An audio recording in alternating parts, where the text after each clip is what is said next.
दोस्तों नमस्कार, मैं आपका दोस्त अमित। स्वागत है हमारे YouTube channel the ultimate knowledge में। एक बार फिर से आपके प्यार और आपके रिस्पेक्ट के लिए तहे दिल से शुक्रिया।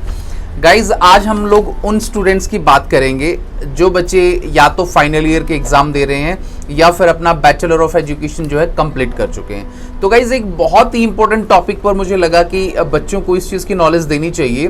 गाइज, मैं आज बात करूंगा कि बैचलर ऑफ एजुकेशन के अंदर यानी कि बीएड के अंदर आपने किसी भी यूनिवर्सिटी से अगर आपने किया है या फाइनल ईयर के आप स्टूडेंट हो, एक एडिशनल सब्जेक्ट की, यानी कि आप ये मान के चलिए कि एनसीटी के रूल के हिसाब से पूरे इंडिया के अंदर जो भी बच्चा किसी भी यूनिवर्सिटी से बैचलर ऑफ एजुकेशन की डिग्री कर रहा है तो उसके पास मैक्सिमम जो है 2 सब्जेक्ट होते हैं टीचिंग करने के।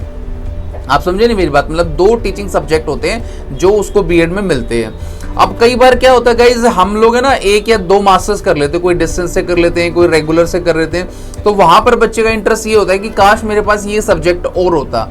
तो गाइज, आप मैक्सिमम जो टीचिंग सब्जेक्ट है बीएड के अंदर वो 3 सब्जेक्ट को क्या ऑप्ट कर सकते हो। मतलब जब आप बीएड कर रहे होगे ना तो उस टाइम तो सिर्फ आपको 2 ही सब्जेक्ट मिलेंगे, बट जैसे ही आपका बैचलर ऑफ एजुकेशन आपका कंप्लीट हो जाता है तो उसके बैचलर ऑफ एजुकेशन कर चुका है या फाइनल ईयर के एग्जाम्स वगैरह दे दिए हैं या उसका रिजल्ट आने वाला है या रिजल्ट आ चुका है, यानी कि बच्चे को या स्टूडेंट को उसका रिजल्ट कंप्लीट होना चाहिए, जब जाके बच्चा क्या है इसका फॉर्म फिल कर सकता है। तो सबसे पहले मैं बात करूंगा गाइज इसकी एलिजिबिलिटी की। एलिजिबिलिटी यही है कि कोई भी वो स्टूडेंट जिसका बैचलर ऑफ एजुकेशन किसी भी यूनिवर्सिटी से अगर वो कर रहा है तो वो उसका कंप्लीट होना चाहिए, वो क्लियरली पास आउट होना चाहिए। उसके बाद ही क्या है बच्चा अपना एडिशनल सब्जेक्ट क्या है भर सकता है। दूसरा, हम इसकी बात करेंगे टाइम लिमिट की। तो गाइज देखिए, आपको बीएड करे 5 साल हो गए हैं, चाहे 10 साल हो गए हैं, चाहे 15 साल हो गए हैं, चाहे 20 साल हो गए हैं, आप कभी भी अपना एडिशनल जो सब्जेक्ट है, क्योंकि आपको पता है कि बीएड के अंदर 2 टीचिंग सब्जेक्ट होते हैं जो आपने ग्रेजुएशन या मास्टर्स में लिए होते हैं, उसके हिसाब से आप टीचर बनते हैं। अगर कोई एक तीसरा सब्जेक्ट आप टीचर बनना चाहते हो और वो बीएड में ऐड कराना चाहते हो तो उसी को हम लोग क्या बोलते हैं, एडिशनल टीचिंग सब्जेक्ट बोलते हैं इन बीएड। तो इसकी जो टाइम लिमिट है वो कुछ भी नहीं है, आप कभी भी पूरी लाइफ के अंदर अपना एडिशनल सब्जेक्ट का क्या है एग्जाम दे सकते हो। अब मैं तीसरा गाइज बात करूंगा आपसे बेनिफिट की।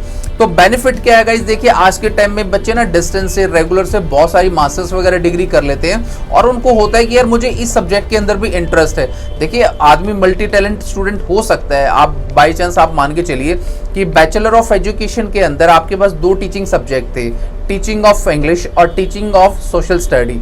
आप 2 टीचिंग सब्जेक्ट अच्छी तरह से पढ़ा रहे हैं, इसी बीच आपने बाई चांस जो है ना मैथ से एमए कर लिया या कोई मास्टर्स कर लिया, आपने कुछ भी कर लिया, तो आपको लगता है मैं मैथ का टीचर भी बन सकता हूं, बट बीएड में तो वो सब्जेक्ट आपके पास नहीं है। तो आगे जाके स्कूल्स में, चाहे गवर्नमेंट स्कूल्स है या गवर्नमेंट वैकेंसी है या फिर प्राइवेट स्कूल है, तो वहां जाकर आप कैसे अप्लाई करेंगे। तो आपके पास बीएड में वो सब्जेक्ट होना चाहिए। तो 2 सब्जेक्ट के बाद जैसे आप बीएड पास आउट कर लेते हो तो उसका क्या है आप फॉर्म फिल करके और वो अपना सब्जेक्ट ऐड करा सकते हो। चौथा जो पॉइंट है गाइज, कैसे इसको अप्लाई करें। अप्लाई करने का तरीका बिल्कुल सरल है, बिल्कुल आसान है। आपने पूरे इंडिया के अंदर किसी भी यूनिवर्सिटी से बैचलर ऑफ एजुकेशन की डिग्री ली है, वो इंडिया में कोई भी यूनिवर्सिटी है, चाहे वो गवर्नमेंट यूनिवर्सिटी है, प्राइवेट यूनिवर्सिटी है, सेंट्रल यूनिवर्सिटी है, कोई भी यूनिवर्सिटी है, आपने कहीं से भी डिग्री ली है और पूरी जिंदगी में आप कभी भी अपना एडिशनल सब्जेक्ट ऐड करा सकते हो। इसका क्या है, जब भी किसी भी यूनिवर्सिटी से एग्जामिनेशन फॉर्म निकलते हैं तो हर यूनिवर्सिटी की पर्टिकुलर फीस होती है, वो फीस पे करके आप दोबारा से एक एडिशनल सब्जेक्ट की रिक्वेस्ट यूनिवर्सिटी में डालोगे। यूनिवर्सिटी आपका जो है एग्जाम्स लेगी, जैसे बाकी और बच्चों का होता है वैसे ही उस पर्टिकुलर सब्जेक्ट जो आप डलवाना चाहते हो उसका यूनिवर्सिटी क्या है आपका एग्जाम लेगी और उसमें आपको पास आउट करेगी, जो भी आपके मार्क्स आएंगे, और फाइनल जो आपकी मार्कशीट है डीएमसी है वो बना के फिर अलग से आपकी मार्कशीट आएगी फाइनल ईयर की और अलग से फिर आपको डिग्री दी जाएगी जितना आपका परसेंटेज बना है। तो गाइज, ये हमारा ओवरऑल वीडियो था। अगर कोई भी स्टूडेंट मल्टी टीचर बनना चाहता है, 2 टीचिंग सब्जेक्ट में सेटिस्फाई नहीं है, उसको लगता है कि मैं मैथ साइंस कुछ भी पढ़ा सकता हूं, अगर उसने पर्टिकुलर सब्जेक्ट से मास्टर्स किया है तो वो स्टूडेंट क्या है अपने इसके अंदर क्या है ऐड करा सकता है, ताकि आगे चल के आप मल्टीपल टीचर्स के क्या है टीचर बन सको।